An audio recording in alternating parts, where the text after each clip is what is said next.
Hello my people. If you are new to this channel, you are very welcome. You are in the right place. If you're not new, you are welcome back. Okay, so on today's episode we're going to be reading the word again, and we're reading the same Matthew chapter 25, but this time we're going to continue from verse 14 up until verse 30.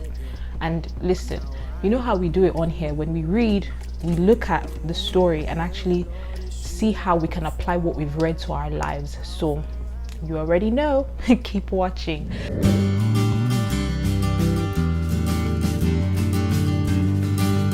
All right, guys, Matthew 25 from verse 14. Jesus again was speaking a parable, saying that the kingdom of heaven is like a man who traveled to a far country, right? And this is just me paraphrasing, guys. I'm not like reading it as it's actually written, but just get the gist. So now this man, before traveling, called 3 of his servants, because he has 3 servants in the story. He called 3 of them and he distributed to them properties, and he distributed to each of the servants according to their own ability. So the first one he gave 5 talents according to the King James Version. If I say talents, just think of it as money. So to the second one he gave 2 talents, and to the third he gave 1. Please follow the story. And you know, the thing is, he didn't tell them what to do with the money he gave to them. He just traveled. Now, while he was away, the first servant actually invested his money and doubled it. The second one did the same. Now the third one just buried his own, just hid it somewhere. And time of judgment now came. Okay, so their boss came back. He called each and every one of them to ask them, okay, so what did you do with what I gave to you? It was time for them to give account of what they had done with the money that the boss gave to them. Long story short, the first one said, "Oga, you gave me 5 talents. See, I went to go and invest it, and then I brought, I produced 5 more." The second one too, he was so proud of what he did. Now the boss was so happy with them that while, they said, after they said, "Okay, CEO, I doubled what you gave to me," he was like, "Wow, well done, as in great job. In fact, because you did this, I'm going to even give you more. I'm entrusting you with more." So he did that for 2 of the servants. So when it was time for the third servant now, who buried what his boss gave to him, he said, "Oga, you're a hard man. Oh. You reap where you don't sow. So this thing that you gave to me, I buried it, and here, I'm giving it back to you." This made the boss so mad, because I mean, what? Like, seriously? Why would you do that? So the boss was so mad that eventually he was like, "No, at least you should have even given what I gave to you to the exchangers, and by now I would have had some interest." You know what I mean? And what he now did was he punished that servant, sent him into outer darkness where there was torments, crying, weeping, and gnashing of teeth. This story is interesting, and for the most part of my life, I really didn't know what to do with this story. Like, honestly, like when I read the Bible, I didn't know how it applied to me. I was just like, yeah. Wow, what a life. But thank God for God, because he opened my eyes to see how this story can be applied to my today. And I'll be sharing with you guys 3 different aspects, or 3 different areas in which this story can be applied to your today. Before anything, actually, before I even start sharing the aspects, I want us to see ourselves as the servants and God as the boss. So now the first aspect I want to share with you guys is the aspect of gifts, talents. So what do I mean by that? God has distributed different gifts to each and every one of us. As different as we are from ourselves or from each other, we also have different gifts or different talents that God has given to us. For some people, they love to write. It's so easy for them to just sit down, come up with ideas, and put things together in words. I salute those people. Some people, they love to cook. And for some people, it's about, some people might be so good at programming or things that have to do with like gadget, technology, fixing things, putting things together.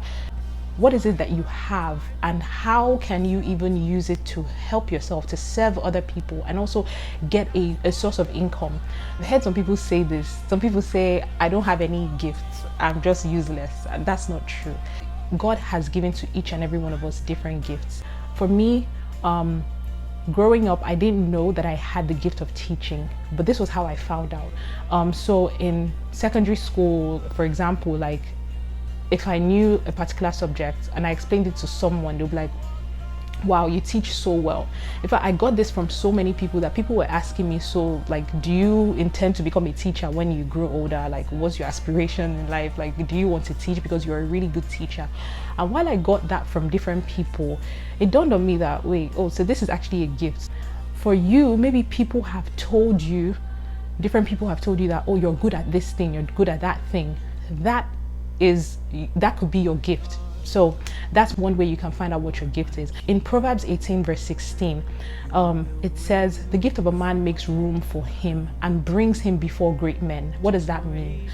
So your gift, your talents could actually create opportunities for you.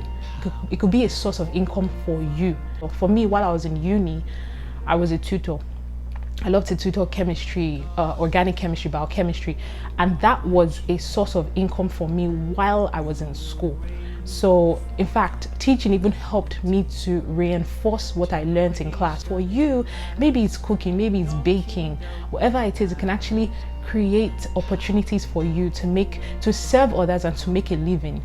Proverbs 18 verse 16 reminds me of Joseph. So Joseph, for example, was in the prison, and in the prison he was interpreting dreams, now that his gift was peculiar to him.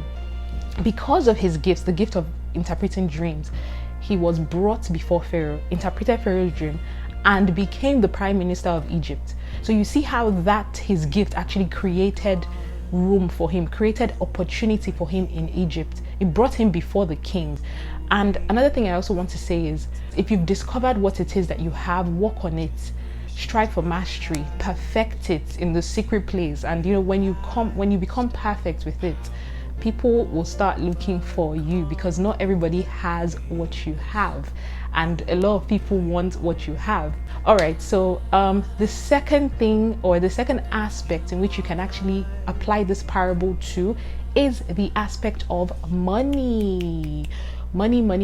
What do I mean by that? Okay, so as God has given some of us jobs, your income, you can take care of the necessary things you have to take care of, the expenses, but also make sure that you are saving some down for investments, not just saving. Because if you put your money in savings and just leave it there, over time you wouldn't, when inflation comes around, that money will not be so useful to you. So it's better to actually invest some of your income, invest it in one thing or the other. Some people invest their money in stocks. Some people have different things that they are investing their money in.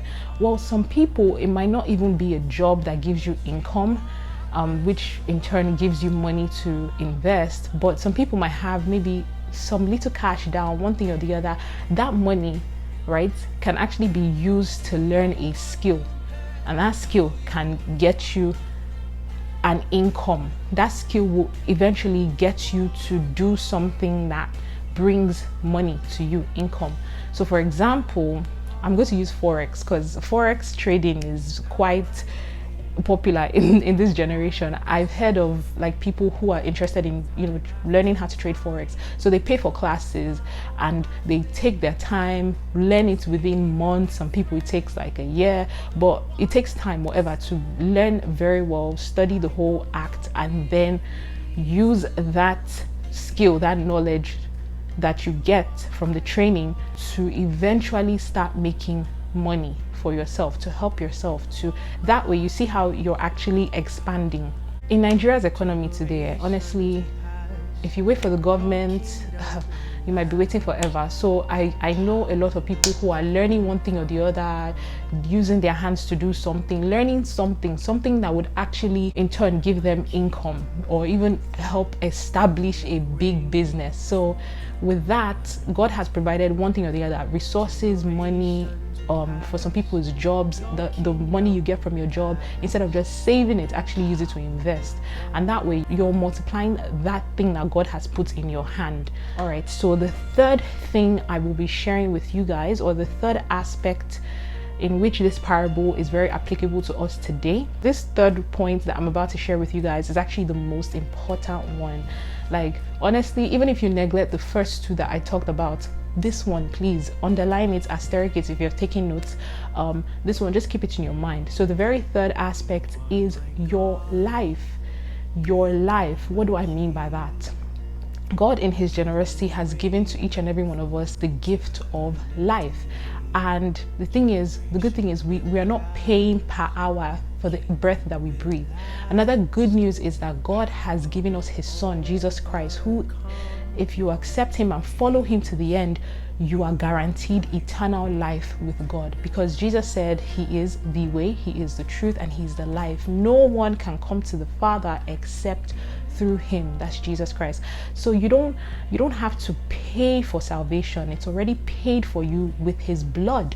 So the thing is, I'm emphasizing this because we're not going to be on earth forever, and it's only a matter of time that we'll eventually die and leave the money and all these things that we're chasing, our aspirations, our dreams. It's only a matter of time. Now the question we should ask ourselves is, where will you spend eternity? Where will I spend eternity?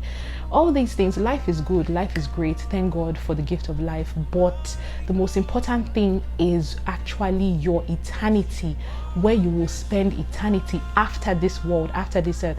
Now for this particular third point, I'm going to further explain it in my next video. So my next video will be about eternity, the reality of heaven and hell. I'm going to talk more on that in the next video, and I'm going to be sharing with you guys very interesting real life stories. Don't get scared, but please stay tuned. If you're not subscribed, please, now would be a good time to actually subscribe so that you would not miss the next video that comes up. So for this third point, again, what are you doing with your life here on earth? Have you accepted Jesus Christ? Are you following Jesus Christ to the end? Because it's one thing to accept, and then it's another thing to follow Jesus Christ till the very end. Again, we are not going to live on this earth forever. When we close our eyes in death, we're going to give account of how we lived our lives here on earth. And who are we going to give account to? God himself, the creator of the heavens and the earth. God himself, the creator of each and every one of us. We are going to give account of how we lived our lives here on earth, the choices we made, if we chose his son Jesus Christ, if we pushed his son away, if we didn't care. Because at the end of the day, we do not want to end up like the servants, the third servant who was lazy with what his master gave to him. And before I come to a close, I just want to actually also point this out, that whatever it is that God has given to you, be it money, a skill, a talent, a gift, life, the little he has given to you, if you're faithful in that little thing, you actually get rewarded. He will give you more. Like the parable, the master actually gave the two servants who were obedient, he gave them more, he entrusted them with more. So what is it that God has given to you? Are you faithful in that little thing? Because if you're faithful in it, with time, God will actually entrust you with more. So for money, he will entrust you with more. He will give you a promotion. For a gift or a skill, he will give you even much more. With life, you're guaranteed eternal life if you make the right choices, if you choose Christ and you follow Christ till the end. So with that, I hope we've learned something today, and I will see you guys in the next video. And by the way, if you guys have any questions, comments, concerns, anything at all that's on your mind, please feel free to leave it in the comment section. And if not, just feel free to share. Yeah, so thank you guys so much. Again, if you haven't subscribed, please subscribe. Thank you guys so much for watching. All right, take care.